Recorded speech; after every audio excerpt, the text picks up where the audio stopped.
Oke, selamat datang. Hari ini kita akan mengupas tuntas satu konsep ekonomi yang sebetulnya sangat dekat dengan kita, yaitu elastisitas harga. Atau, biar gampang kita sebut saja ini karet gelangnya ekonomi.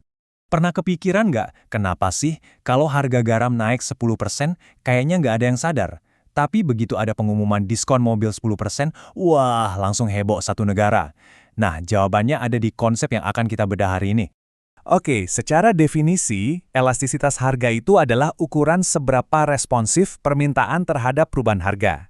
Tapi, jujur aja, cara paling gampang buat ngertiin ini adalah dengan membayangkan sebuah karet gelang. Ini bakal jadi pegangan kita terus sepanjang pembahasan ini. Jadi, gimana sih analogi karet gelang ini bekerja dalam ekonomi? Yuk kita mulai dari konsep dasarnya dulu. Gini deh, bayangkan ada dua jenis respons. Di satu sisi, ada barang yang sifatnya elastis. Permintaannya itu lentur banget, harganya digeser dikit aja, entah naik atau turun, wush, jumlah permintaannya langsung melar atau menyusut jauh. Nah, di sisi lain ada barang inelastis, yang kaku. Mau harganya ditarik-tarik sekuat tenaga, permintaannya ya segitu-gitu aja, hampir nggak berubah. Tapi ini ternyata nggak sesederhana lentur atau kaku doang loh. Sebenarnya ada spektrum yang lengkap di antara keduanya. Mari kita lihat lebih dalam lagi. Nah, tabel ini ibarat peta dari semua tingkat kelenturan itu. Kita mengukurnya pakai angka yang disebut koefisien. Kalau angkanya di atas 1, kita sebut elastis, artinya super responsif. Kalau di bawah 1, inelastis, artinya agak cuek sama harga. Pas di angka 1, itu seimbang. Nah, yang menarik ada dua kasus ekstrim, elastis sempurna dan inelastis sempurna, yang akan kita bahas sebentar lagi. Biar makin kebayang, kita lihat kisah dua barang ini. Mobil mewah, itu contoh klasik barang elastis. Kasih diskon dikit aja, penjualan bisa langsung meroket. Sebaliknya, beras atau garam itu inelastis. Mau harganya naik lumayan tinggi pun kita tetap beli kan? Ya gimana, namanya juga kebutuhan pokok. Sekarang kita lihat yang paling ekstrim. Di kiri, elastis sempurna. Ini lebih ke konsep teoretis ya, misalnya di pasar komoditas global. Tapi yang di kanan, inelastis sempurna, ini nyata banget.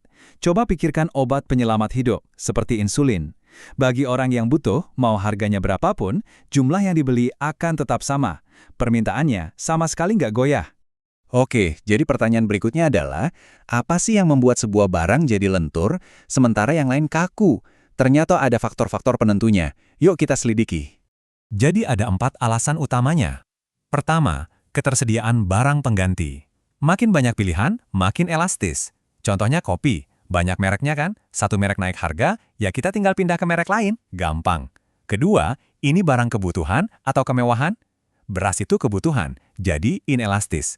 Tiket konser itu kemewahan, jadi elastis. Ketiga, seberapa besar porsinya dari dompet kita?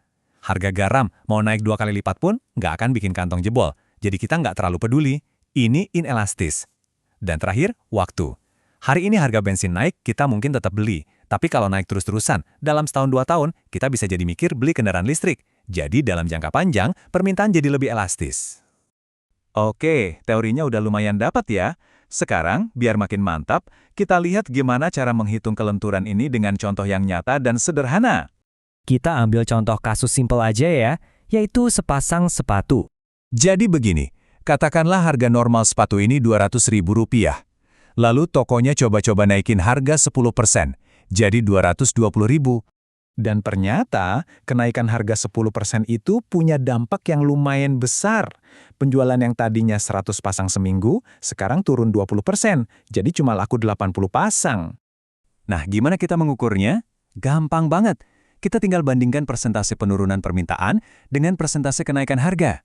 Di kasus ini, penurunan 20% dibagi kenaikan 10%, dan kita dapat angka ajaibnya 2. Intinya di sini, karena angka 2 itu lebih besar dari 1, maka permintaan untuk sepatu ini secara resmi kita sebut elastis. Artinya, para konsumennya sangat sensitif terhadap perubahan harga sepatu ini. Kalau ada satu hal yang perlu banget kalian ingat dari semua ini, inilah dia.